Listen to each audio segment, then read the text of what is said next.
Hi, I'm Gavin. So, if you've been following along, we've looked at the contact cameras and a couple of these Sheikahs.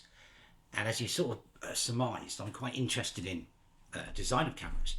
Now, it is a weird thing. It's sort of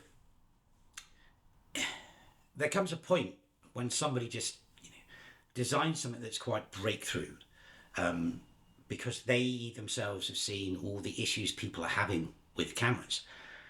And there's a brilliant camera designer called Yoshiro Mattiani, I hope I've got that correct, who worked for a company called Olympus. Sort of came to that point where he was looking at all the cameras that are out there and he decided to just do something different. Now, Mattiani's history, he basically was the man behind the Olympus pen cameras. Now, these are small compact half frames. This is one here. It's a pen EE2. And what these are, they're small compacts. They shoot 72 on a roll of 36, so it's half frame. You see the sort of vertical, and these were immensely popular cameras. I'll do a whole thing about this one because this one has in particular has a very interesting history. And so he sort of designed. He was very much into compact cameras. There's a story that when he was I think it was a young engineer, he was boarding at some house, and he went outside to do something. He went to have a bath at the local baths or something. Something amazing happened that he really wanted to photograph. He's a very, very keen photographer himself. And he just hadn't got his camera with him. So he wanted to, he created cameras that you could carry all the time because he thought, the art to take a picture, you need a camera. So he sort of designed the whole pen range. And these were pocketable, as you've just seen, small compact cameras. And then after he'd done the pen range, and also he did the Olympus Trip, which is a hugely famous camera, Olympus sort of wanted a system camera. Now, system cameras are, they can sell you this once, and maybe there's a couple of attachments, but a system camera has like interchangeable lenses, tons of stuff you can build on, because obviously for a company, they need to sell you stuff to make it, super profitable. So he designed the Pen F, which is still a half-frame camera, but it's interchangeable. It had this amazing rotating shutter, which means that you can synchronize flash at any speed it could do. Incredible camera. And in fact, that camera, side anecdote, because of the way that half frame's done, it's a very, very similar size to like Super 35, which is the film way we used to shoot films. Or Super 35 is whenever you look at a digital sensor and it says Super 35. It's based off this frame size.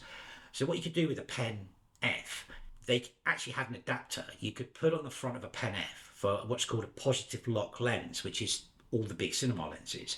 You could put that on the front of a Pen F.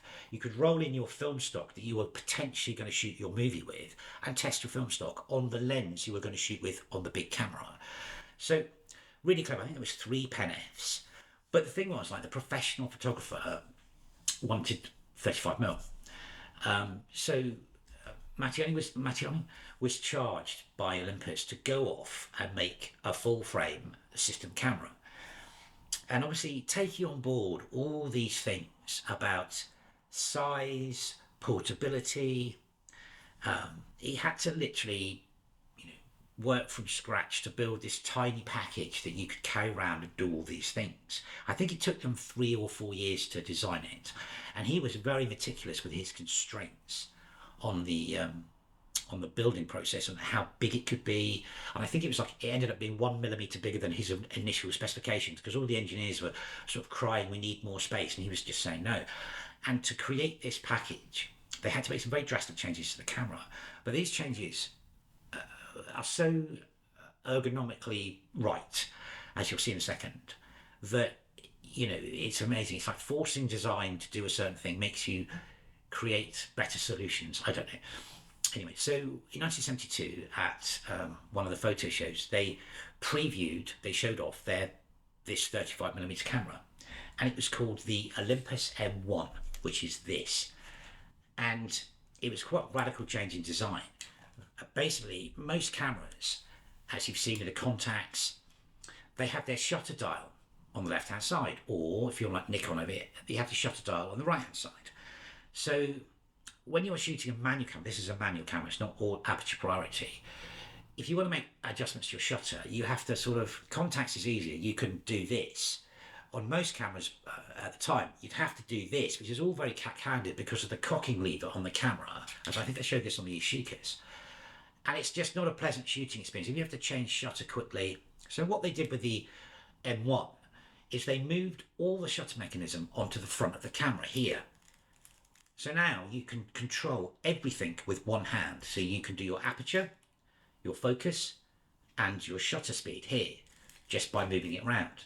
So you're completely free to change on a manual camera, everything very, very rapidly. Then over here, on the other side, you've just got, you know, the shutter release, an on-off switch, and a dial, and a rewind. It's a masterclass in design. It really is. At the same time, then he created a whole range of Zico, I can't remember to say at the beginning, lenses, which were compact and small, but the optics are incredible. And so you've got this amazing, full, amazing 35mm camera, all in this tiny compact package. It really made the other manufacturers take note, because obviously you see afterwards, like with Contact, they made smaller cameras because these become immensely popular. Anyway, this was launched in Japan, the M1, and there was sort of a problem with Leica over the naming conventions, because M1, they've got M4, M3 for their rangefinders. So a discussion took place. And I mean, it's just Olympus or Martini being honourable, really, because you cannot copyright a letter and a number. So Olympus could have just stuck to their guns, and they could have called it the M1 and carried on and not done it. But that's not that kind of company. So they just went back. They changed the OM. I think it was Mattiani 1. They put Olympus Mattiani 1. So that's how we get the OM1. And the OM1 and the M1 are I think there's about 30 differences, but they're minuscule. They're wiring changes and stuff like that. They're literally the same camera. And then we got the OM1, which is like, went on in production until God knows when. It was in production for years. It's one of the most successful cameras of all time. Mind you, they make a lot of successful cameras of all time, like the Trip. So, yeah, so I mean, amazing piece of design work.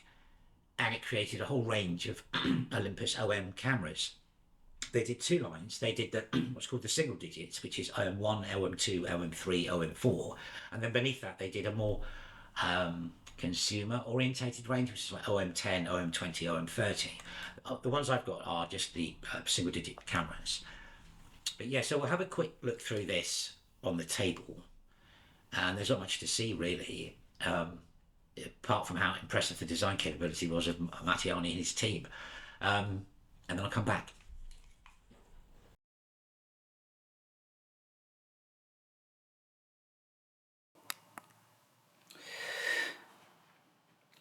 So here we are, the M1. As you can see, the design hopefully a little bit better here. So rewinder, very simple on-off switch. It does have a meter, a sort of electronic metering thing, but you don't need it. It's a manual camera, you can shoot it without that meter. And then over here we've got this dial is purely for the ISO, to set the ISO in the camera. Then you've got a small button here that unlocks this to turn it. And if you look on the side of the shutter release, there's a small mark that shows you, so it's on 200 at the moment, and that's what that button does. Then the rewind crank, and then the frame counter. So really simple. You don't really, once you've turned it on, which you can do with your thumb, you don't need to go up here again, apart from pressing that and rewinding. There's no controlling the camera on the top. So we just move it forward a bit here. So here we go. This ring here is our shutter control.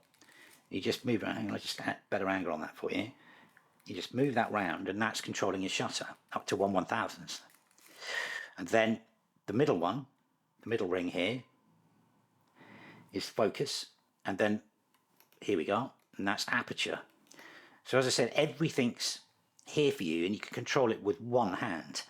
It was a bit of a shock. I didn't get Olympus cameras till a bit later on in the line. And when you start to do it, it's really hard to go back to doing it any other way than how this is done. It's absolutely exactly how you should use a camera.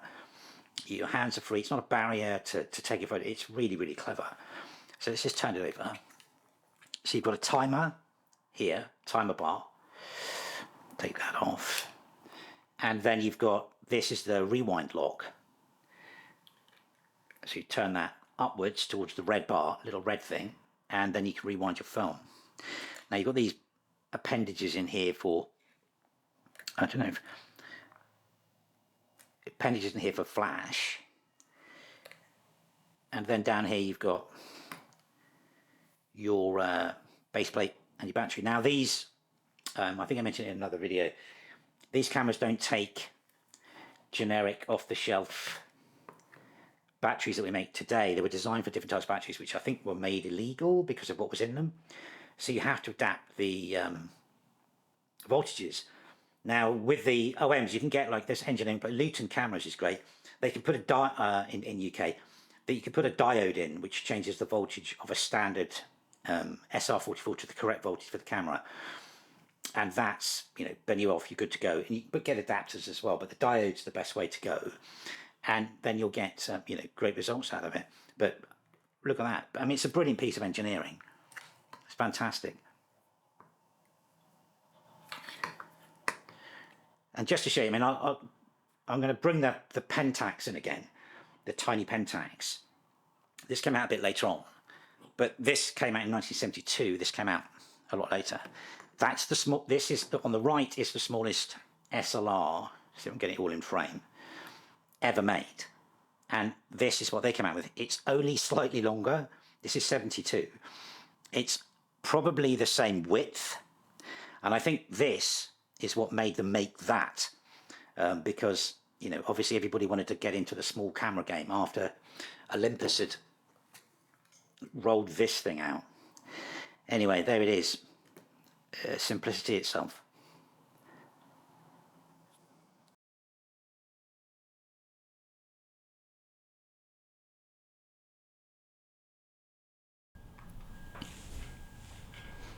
Okay, so this is through the viewfinder on an Olympus M-1. Same on the OM1. On the left, you can see manual camera. Left, you can see a small indicator needle in between a plus and a minus. So if you adjust the shutter, you can see it move up and down. And also if you adjust the aperture, get it back in the middle. So if it's in the middle there, then you're pretty likely to get a pretty good exposure out of it. Very basic, beautiful, bright viewfinder, and very clear. And that's the M1 viewfinder.